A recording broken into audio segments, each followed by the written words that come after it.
cannoli, kids! I'm Mario! Howdy one and all, and welcome to a very special episode of the Mario Marathon. This time around, I'm not honing on a specific game or a collection of games, but instead we're gonna play catch-up. You see, this series' journey started with Donkey Kong in 1981, and the previous episode covered Super Mario Land in 1989. That means, ladies and gents, that we have finally reached the 90s! But there's a few smaller pieces of Mario media I've purposely neglected up to this point. And that's what this episode is for. Think of it as little bite-sized highlights of specific games, comics, TV, whatever from the 80s, along with a recap of the series thus far. Let's hop right in.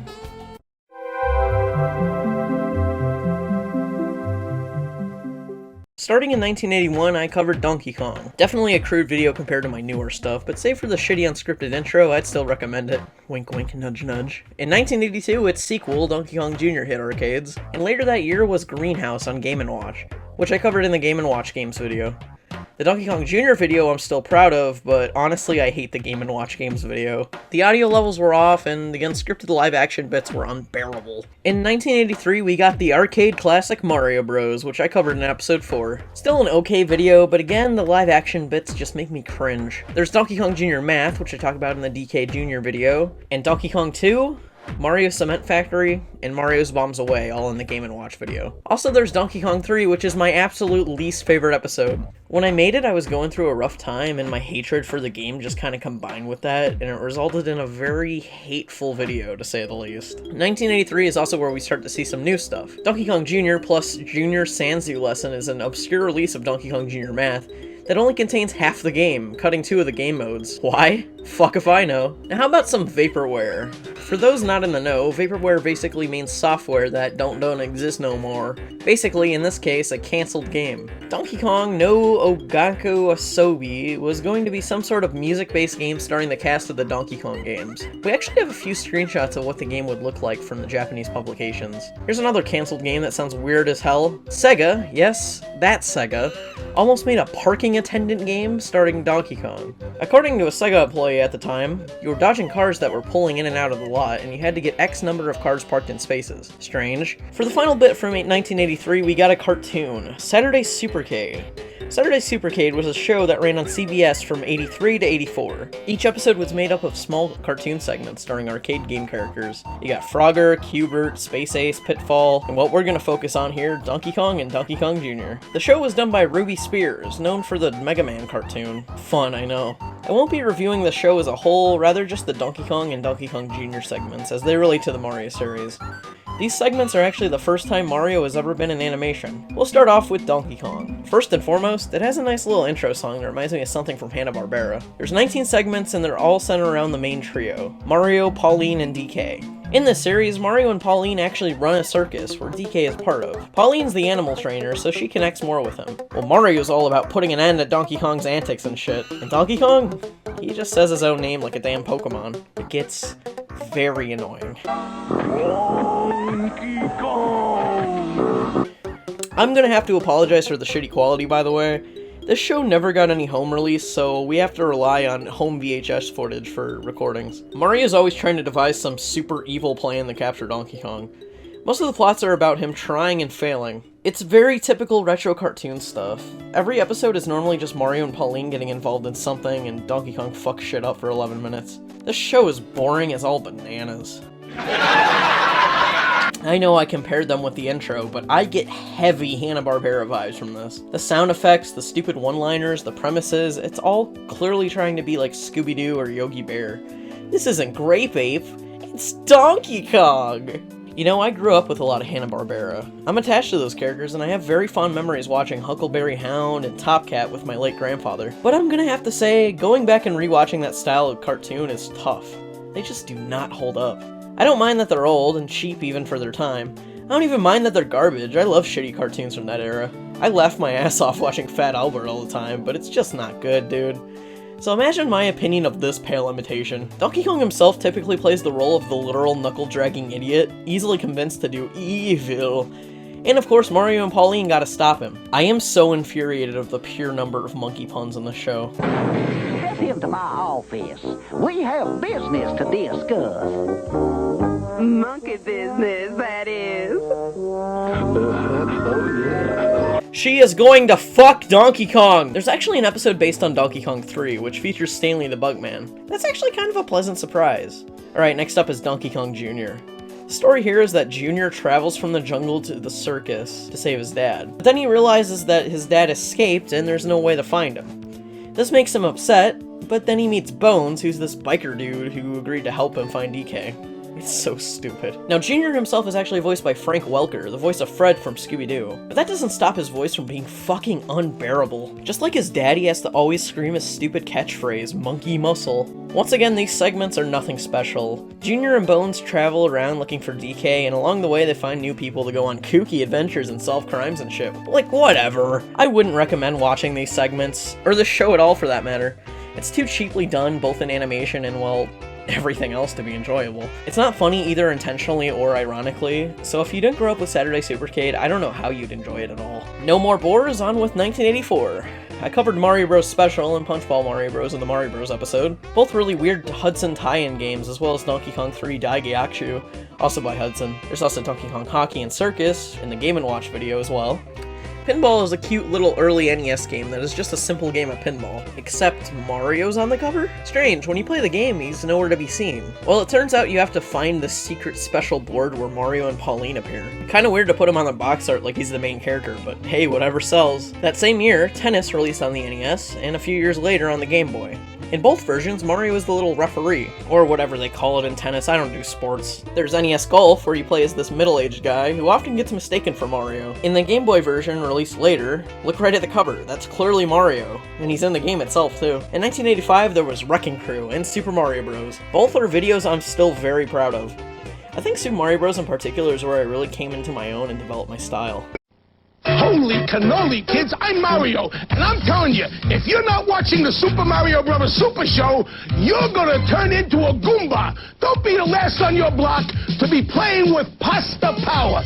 Tune in for the wildest weekday fun in the universe. Join me, Luigi, Princess Toadstool, and Toad. We're gonna kick some Koopa. Woo! The Super Mario Bros. Super Show.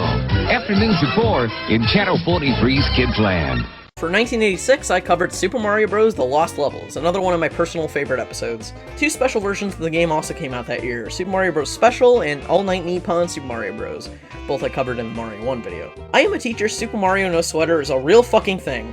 No, I didn't make it up for the Donkey Kong video. You make sweaters themed around Super Mario Bros. I mean, there's not much else to it. It's just funny to mention that it exists. That year, an anime movie based on Mario came out known as Super Mario Bros. Peach Hime Kyaksu Dai Sakusen. I'm white, can you tell?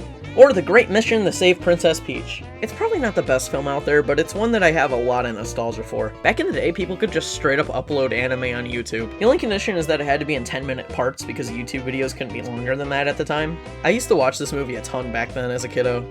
The film starts with Mario staying up late, being a gamer as he's known to do, when suddenly Princess Peach appears through the TV, being chased by King Koopa, which was his American name at the time, and his goons. She begs and pleads Mario to save her as Koopa drags her back into the TV, but she drops this magical-looking crystal thing that she wears around her neck. But of course Luigi doesn't believe in the princess hopping out of Mario's TV. Interestingly, in this universe, Mario and Luigi aren't plumbers, instead working at a grocery store. Luigi's colors are blue and yellow, which is odd. I guess at the time Luigi's color scheme has always been inconsistent, but he's always been at least partially green. Strange.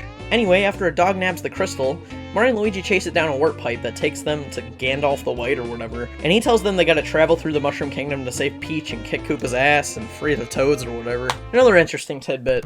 The three mystical items the brothers have to get to help them on their quest, the Super Mushroom, the Starman, and the Fire Flower, are together referred to as the Triforce. Obviously this is a cute little Zelda reference, as Zelda and Mario are two series known to reference each other a lot. What makes this interesting to me is that this movie came out this very same year as Zelda 1, meaning this is probably the earliest Zelda and Mario crossover. The movie goes on, they adventure with the dog, Luigi literally trips on psychedelics at one point, Mario experiments sexually with a beanstalk, you know, typical Mario adventure. I will say it is really cool to see the enemies, characters, and environments from the game adapted so faithfully in such an early piece of Mario media. Makes me really wish they did a full series of this stuff. The music is all arrangements from the game too. You'll love to see it. Flash forward to the end. This is the funniest shit ever. Spoilers, by the way, if you plan on watching this. So Peach and Koopa are about to have this cultish-ass wedding that Mario, Luigi, and the dog just barely make it to crash in time. After a climactic castle sequence, Mario uses the Triforce, and some Mario-branded rice, yeah, to beat Koopa and save Peach. Now, the whole movie, Mario is fawning over Peach, and Peach herself seems to feel the same way about Mario. It's clear they're supposed to fall in love and have this nice happy ending. And then the fucking dog turns into this random-ass prince, never even hinted at the entire movie, and then Peach runs off with him. Get fucking cucked, Mario. Anyway, it's a charming little movie. I'd recommend it to any Mario fan. In 1987, we got Famicom Grand Prix, F1 race for the disc system. Here we got the first actual Mario racing game, technically. I mean, Mario isn't really in the game, but he's all over the branding. It's your run-of-the-mill overhead racing game on NES, kind of like RC Pro-Am. Actually, I lied. Mario is in this game. See? He's right. Hold on, I gotta zoom in. There. See? It's a Mario game. Also released that year was Super Mario Bros. On Game & Watch, as well as Yumi Kojo Doki Doki Panic, which were covered in these videos respectively. There's also Family Computer Golf, Japan course, and US course, but I'll cover those in an episode about NES Open Tournament Golf. The last bit from this year takes us to the ever-popular Mike Tyson's Punch-Out on NES, where Mario is the referee. Dude has a bit of an identity crisis in the 80s, but at least Mario's getting work, eh? Alrighty, 1988. We got Famicom Grand Prix 2 3D Hot Rally. This game is a lot more fun than its predecessor, being a 3D racing game like Pole Position, which by the way is one of my childhood favorites, so I'm kinda biased. This game is fun as all spit, and its music is amazing. The theme song actually got remixed for Super Smash Bros. Brawl, and the outfit Mario wears in the cute-ass official art by Yuichi Katabe is available in Super Mario Odyssey. Speaking of Yuichi Katabe, tangent time! Mario & Co.'s original 1985 look was done by Miyamoto himself. But to make the world a little more uniform, before the release of the Lost Levels, Nintendo brought on a legendary animator, Yoichi Katabe, to redesign the cast, and eventually do key art. We have this dude to thank for Peach, Luigi, and Bowser's current looks in particular.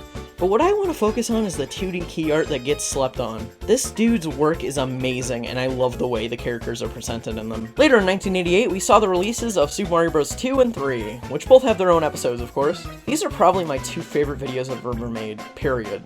I've been on this fucking site for like 12 years, dude. I mean it. Like, Mario 3 is probably my best video ever. 3 in particular is like the gold standard I want to keep going forward. I know I'm like jerking myself off, I'm just really proud of that video, I'm sorry. Kaita Kita Mario Bros. Is a strange version of the arcade Mario Bros. Released on the disc system. It's notable for adding new levels as well as finally fixing the jump arc to be able to change direction midair, which is awesome. There's a lot of advertisements for Mario 3 in this game. Understandable and all, but it's kinda out of place, and very strange considering that Mario 3 itself has its own version of Mario Bros. On it. So why even bother with this version? Later, Tetris was released on NES. If you finish the game's 9th level, you're treated to a nice little ending sequence featuring Nintendo characters playing in a band. There's Pit from Kid Icarus, Link from The Legend of Zelda, Samus from Metroid, as well as Bowser, Donkey Kong, Peach, Mario, and Luigi. It's wild to think that all these dudes are in Smash together. Plus, in the Game Boy version, Mario and Luigi appear when you play multiplayer via the Link cable. Towards the end of the year, to promote Mario Land, Kodansha put out a manga series, fans now refer to as Casey Mario. The series went on to tie into tons of games for about 10 years, starting with Mario Land and ending with Yoshi's Story. Let me tell you, this series is weird. There's a guy with a hand dick in Super Mario Land's arc. They actually used the weird, realistic Yoshi from the Super Mario Bros. Movie as some ladies' pets in the Yoshi Safari arc. A while ago, a big part of the internet was like freaking the fuck out about this manga because they learned about the scene where it shows Mario's dick. This is a fucking wild manga. I'd love to read it, but there's never been any fan translations that I can find. The YouTube channel Gajillionaire did some nice recaps of some of the arcs, but if you know any fan translation efforts, I'd love to learn about them. Return of Donkey Kong is a cancelled game for the NES that we don't know a whole lot about. It seems like it was a 4th Donkey Kong game based on the title, but all we know is the title, from when the game was announced in passing in a Nintendo Player's Guide. In 1989, we got Super Mario Land. It was an alright video. It wasn't as great as Mario 3 in my opinion, mainly because the audio editing was kind of fucky, but hey, no one notices that shit but me, so I'm crazy. Later that year, Nintendo put out a breakout clone for the Game Boy called Alleyway. Mario's on the box art, see? Right here. See? Clearly a Mario game. He also hops in this little spaceship before each level. Other than that though, it's your basic standard breakout style game. Baseball on the Game Boy also had Mario on the cover. In-game, he only appears when you pick the Bears team, where he could be your pitcher, same as Luigi for the Eagles. Hey paisanos, it's the Super Mario Bros. Super Show! Here's probably the most popular piece of Mario animation. Geek Entertainment, the worst animation studio ever, known for Inspector Gadget, brings us the greatest piece of media ever to grace our television screens. Each episode starts with a live-action segment starring Captain Lou Albano. I said she's merely a woman, and of course most women are good for housework and taking care of kids. No, wait. As Mario, and Danny Wells as Luigi, as they go about their lives running a plumbing business. In each of these segments, they've met with a special guest. Now sometimes that special guest is a celebrity at the time, such as Magic Johnson, Sergeant Slaughter, Nicole Egbert, but most of the time, i.e. when they couldn't afford a guest, they brought on guests like Frankenstein, Dracula, Inspector Gadget, George Washington, Albert Einstein. The first live-action segment always ends on a cliffhanger, leading to the animation segment. Animation bits follow Mario, Luigi, Toad, and Princess Toadstool as they go on adventures, often helping small civilizations from King Koopa. Now sometimes the stories are original, but most of the time they're all unfunny parodies of like Star Wars, Arthurian legend, westerns, Sherlock Holmes, Indiana Jones, and the Bible! In the end, of course, they always beat Koopa, and the final segment of each episode follows up on the live-action cliffhanger. Often in the dumbest way possible. It's okay they got Nicole Egbert all gross looking before a party, because she's going to a slappy party! Duh! Oh yeah, there's these segments, they also often show a preview of the next week's episode of the Zelda cartoon. The show is fucking hilarious. I'd absolutely recommend giving this a watch, especially when you're high as fuck, dude. It's all on Netflix, though that version gets rid of any licensed music they originally used. It's kinda sad. Not quite as well known as the Super Show is its spin-off, King Koopa's Cool Cartoons. Or as I like to call it, King KKK. This is mostly because a large portion of the show is lost media, and not many people even remember it. It's a live-action show that works kind of like Krusty the Clown, where Koopa tells a bunch of shitty jokes to kids and then gives away prizes at the end. So apparently this show got cancelled for the funniest fucking reason ever. A child sent in a letter to telling Koopa how evil he is and being hostile towards him and whatnot, and then Koopa responded saying this, and I quote, "Okay, you can say all you want about me, but I know where you live." Another tie-in with the Super Show, how about Mario Ice Capades?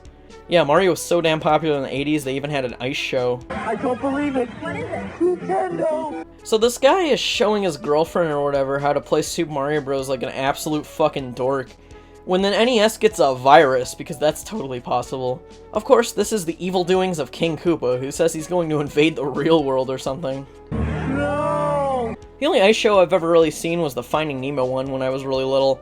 I don't remember a whole lot of it, just that the costumes were horrifying. Anyway, Princess Toadstool, in the Bostonese accent we've always known her to have, calls out for Mario and Luigi, and they descend from the sky like biblical figures. They're joined by the plumber helpers.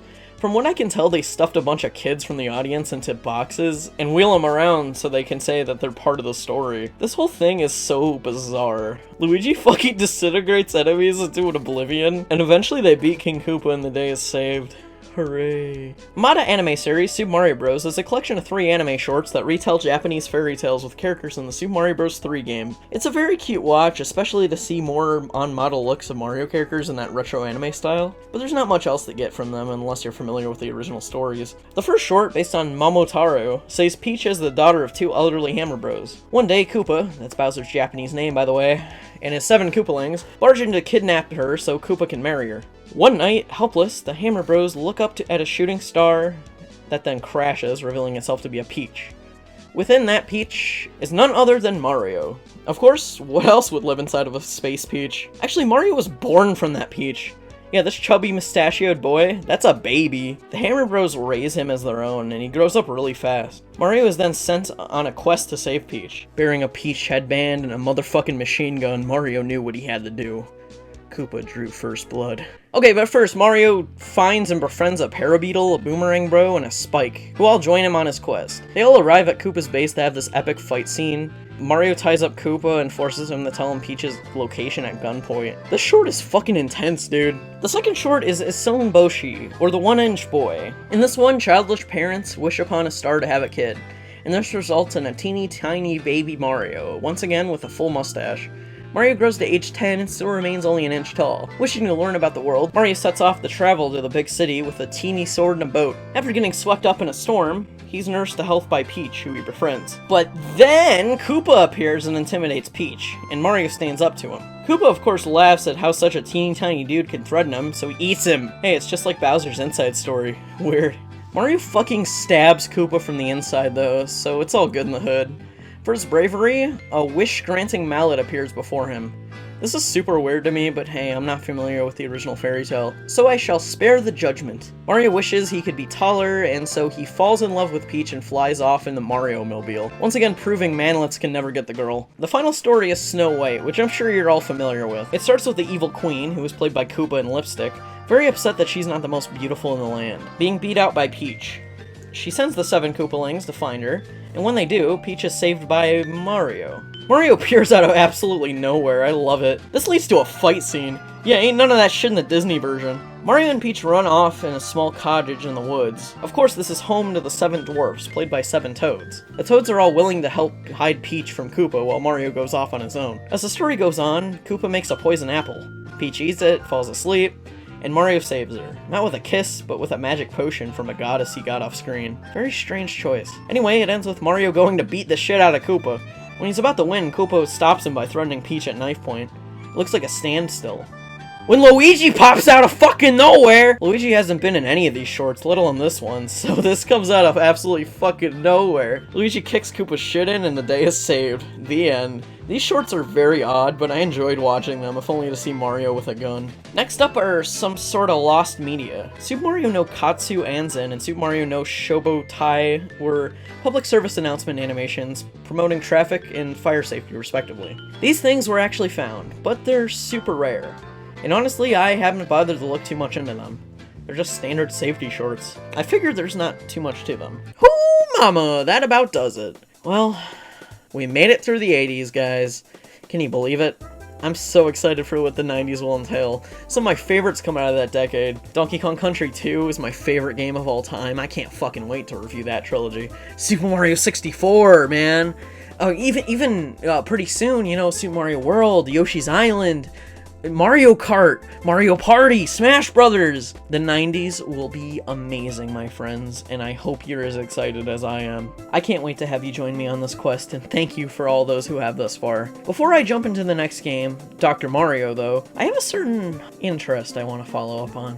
Join me next time for the second part of the Final Fantasy VII House Internet Interest. See you then!